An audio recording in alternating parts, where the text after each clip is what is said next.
Ons luister vanoggend na die Here se woord vanuit Psalm 127. Psalm 127 gaan ons die hele Psalm saam lees en ons gaan in die besonder die klem laat val op vers 1 van Psalm 127.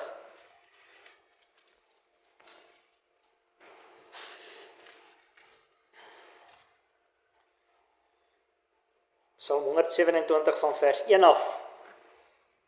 'n bedevaartslied van Salomo.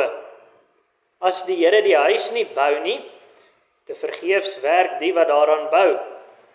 As die Here die stad nie bewaar nie, te vergeefs waak die wagter. Te vergeefs dat julle vroeg opstaan, laat opbly, brood van smarte eet. Net so goed gee hy dit aan sy beminde in die slaap. Kyk, seuns is 'n erfdeel van die Here, die vrug van die moederskoot is 'n beloning. Soos pile in die hand van 'n held, so is die seuns van die jeug. Gelukkig is die man wat sy pylkoker daarmee gevul het. Hulle sal nie beskaamd staan as hulle met die vyande in die poort spreek nie. Vers 1 van Psalm 127. 'n bedevaartslied van Salomo. As die Here die huis nie bou nie, te vergeefs werk die wat daaraan bou. As die Here die stad nie bewaar nie, te vergeefs waak die wagter.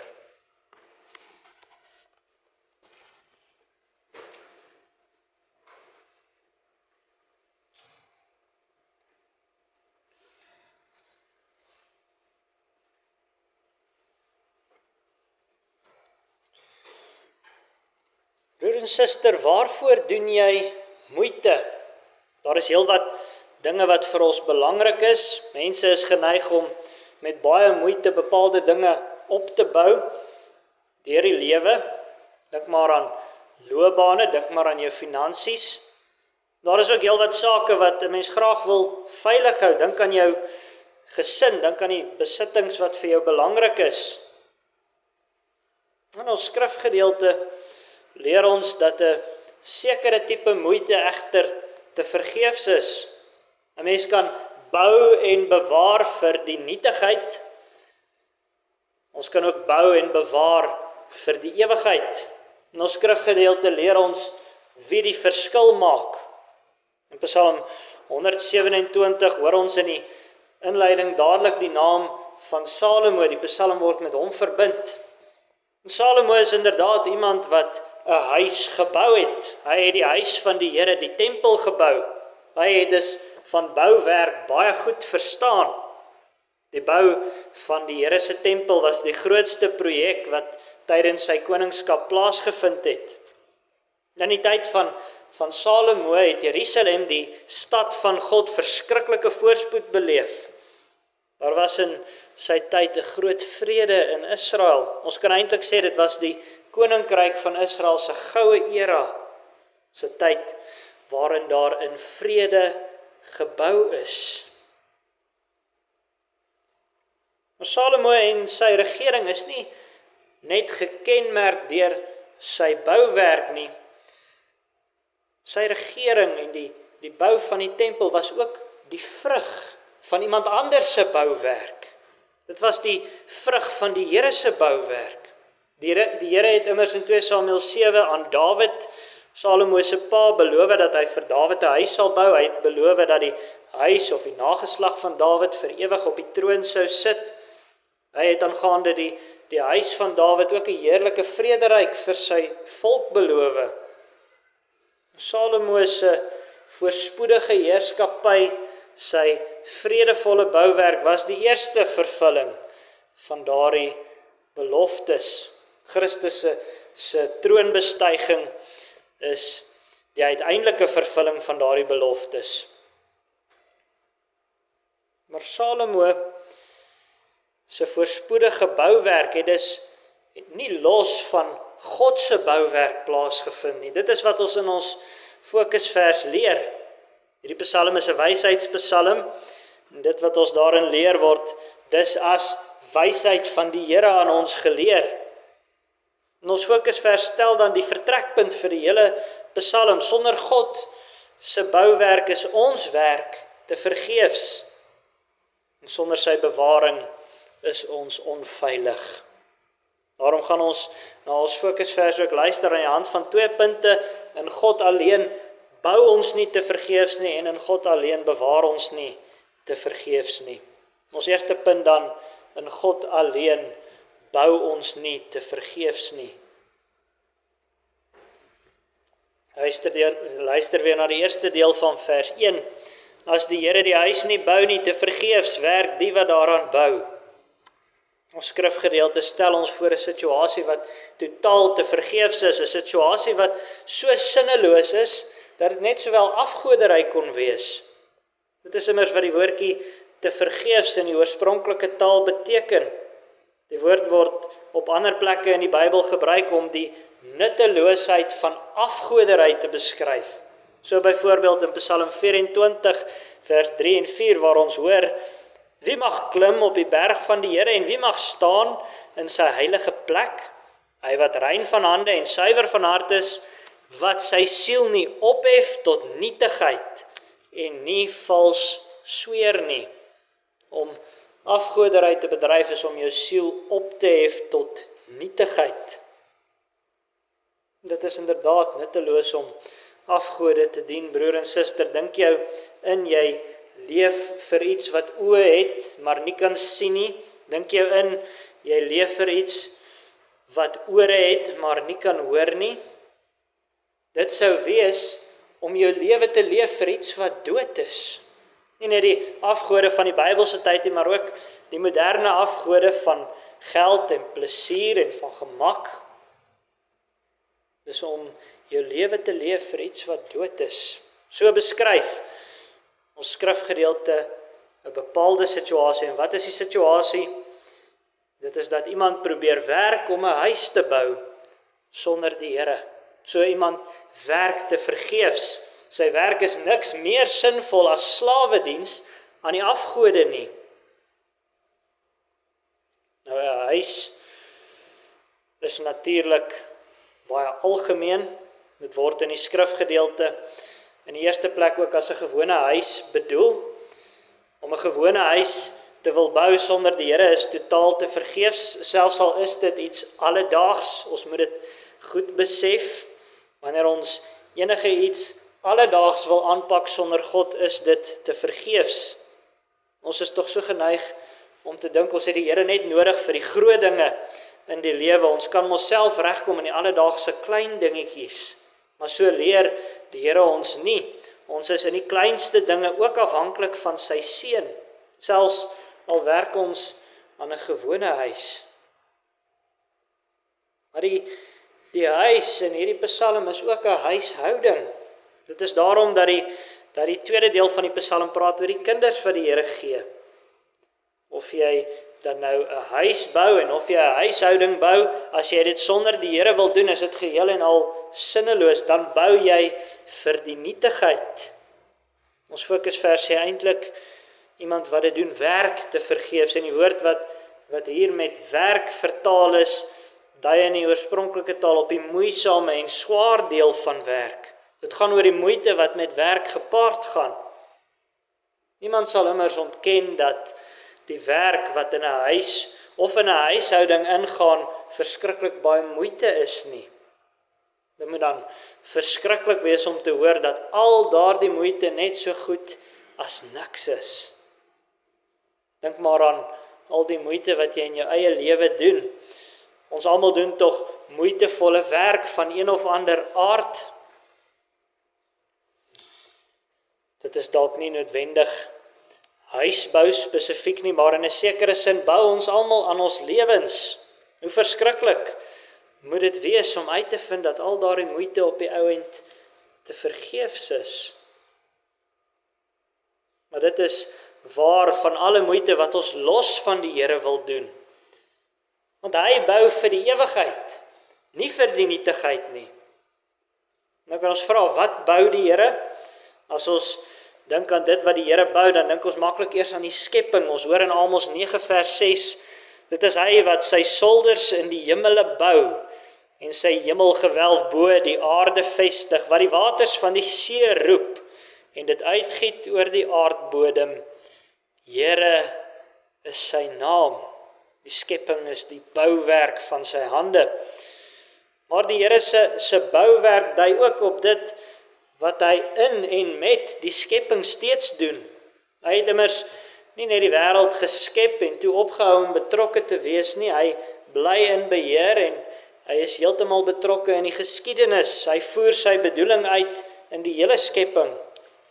Hy is in sy almag en sy voorsienigheid steeds in die skepping betrokke. Trouwens, hy oordeel watter bouwerk sal bly staan en watter bouwerk afgebreek sal word. Dit is maar die twee uiteindes van die werk wat die mense op aarde doen. Dit wat in onderworpenheid aan die Here gedoen word, word deur hom bevestig tot in ewigheid. En dit wat in opstand teen hom gebou word, word deur sy oordeel afgebreek. Dit is aan nietigheid oorgelewer. Maak nie saak wie bou nie. Dit wat in verset teen God gebou word, sal nie bly staan nie. Daarom leer ons ook in Psalm 28 vers 5, omdat hulle nie let op die dade van die Here of op die werk van sy hande nie, sal hy hulle afbreek en hulle nie bou nie.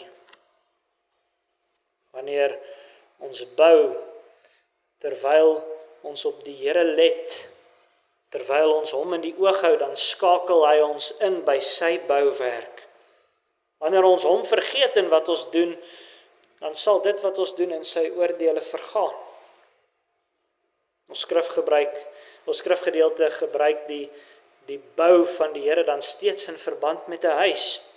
En die rede daarvoor, broer en suster, is dat die Here in sy voorsienigheid en met sy ewige bedoeling daarop gerig is om in die geskiedenis 'n huis te bou. Hy bou in sy kerk vir hom 'n huishouding.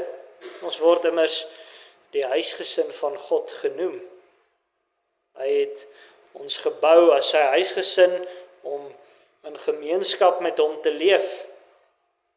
Hoe het hy dit gedoen? Hy het sy beloftes vervul. Hy het beloof om vir Dawid 'n huis te bou.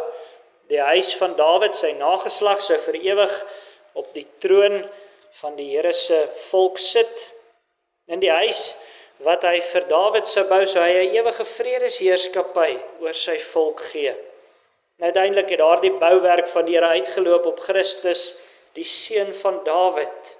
God die seun wat mens geword het ter wille van dit wat die Here bou. Hy wou vir hom uit genade 'n volk bou. Maar ons is tot alle kwaad geneig. En alles wat ons van nature bou, sit die merke van ons skuld en ons sonde. Ons sal van nature veel eerder bou vir die nietigheid as vir die ewigheid by die Here. Dit sien 'n mens veral in die wêreld. Kyk maar hoe mense rondskarrel om te bou vir dinge wat net vir hierdie lewe relevant is.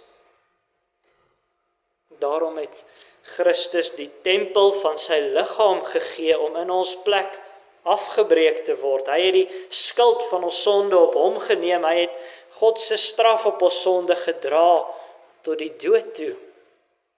Daardie afgebreekte tempel van sy liggaam het hy in 3 dae weer opgebou. En hy het uit die dood opgestaan sodat ons in sy lewe mag deel. Deur sy gees en woord skakel hy ons vanuit die hemel by God se bouwerk in. Deur ons in een geloof te verenig, maak hy ons deel van God se huisgesin.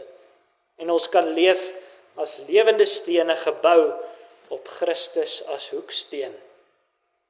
Ons leef as deel van 'n huis wat nie te vergeefs gebou word nie. Christus bou dit immers self.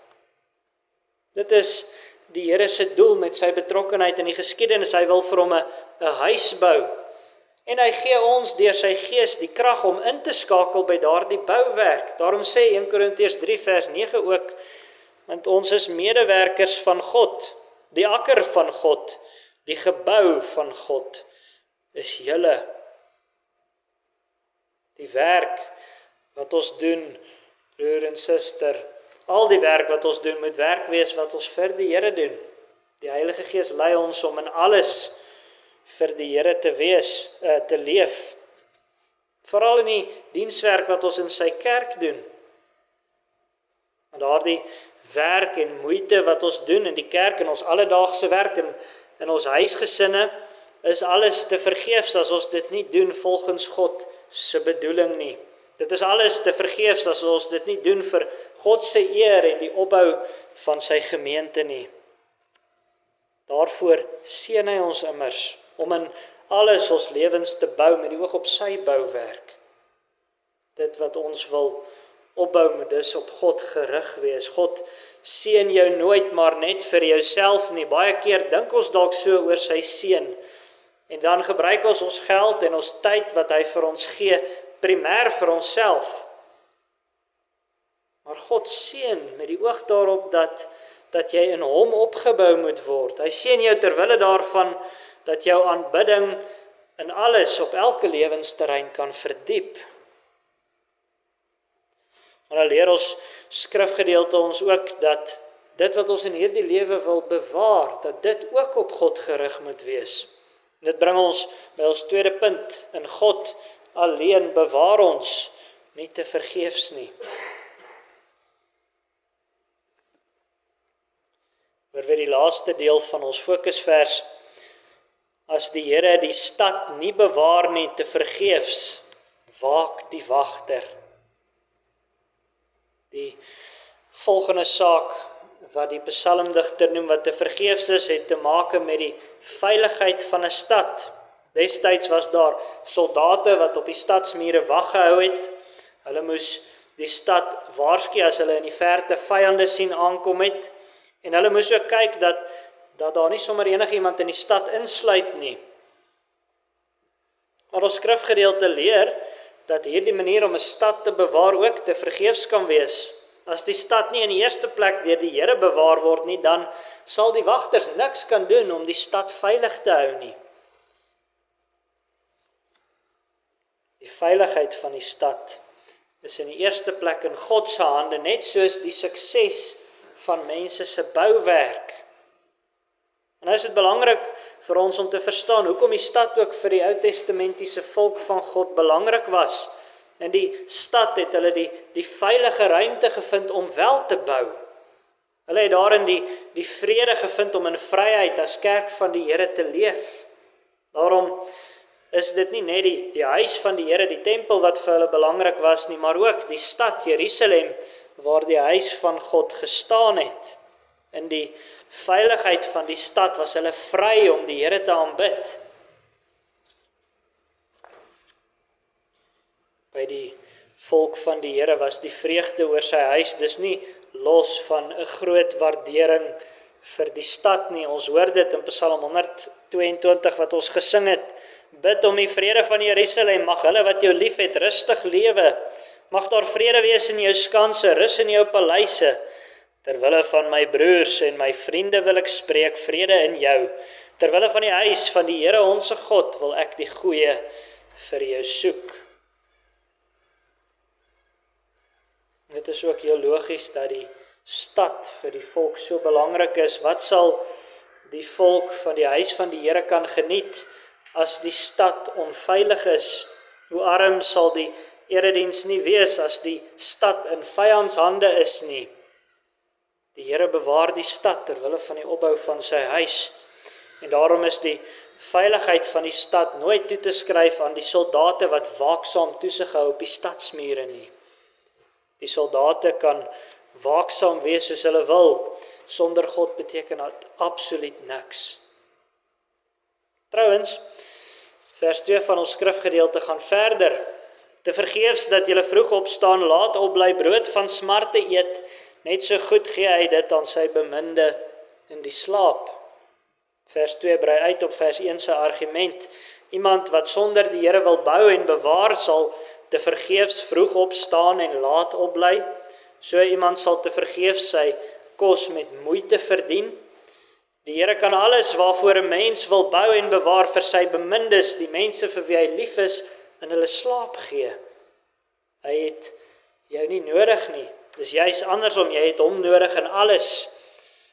Selfs iets so gewoon soos kinders kry is iets wat in die Here se hand is. Ons skrifgedeelte sê daarom, dit is 'n erfdeel van die Here. Hy voorsien hulle as 'n seën.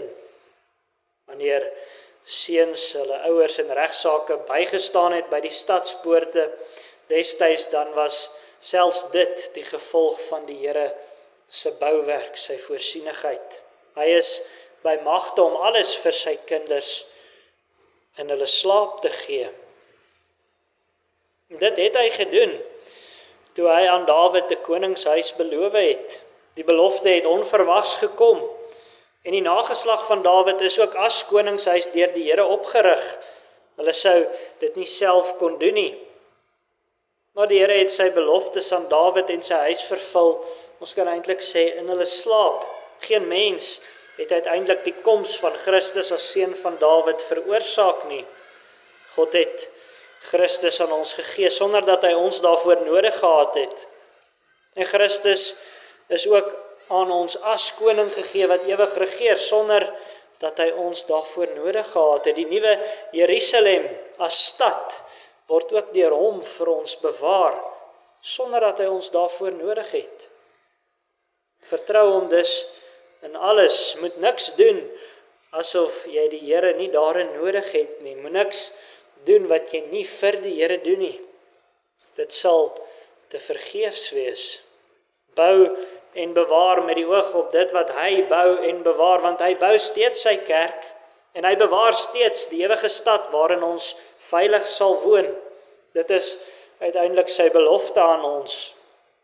As ons wel bou aan die huis wat hy bou, dan is ons moeite nie te vergeefs nie.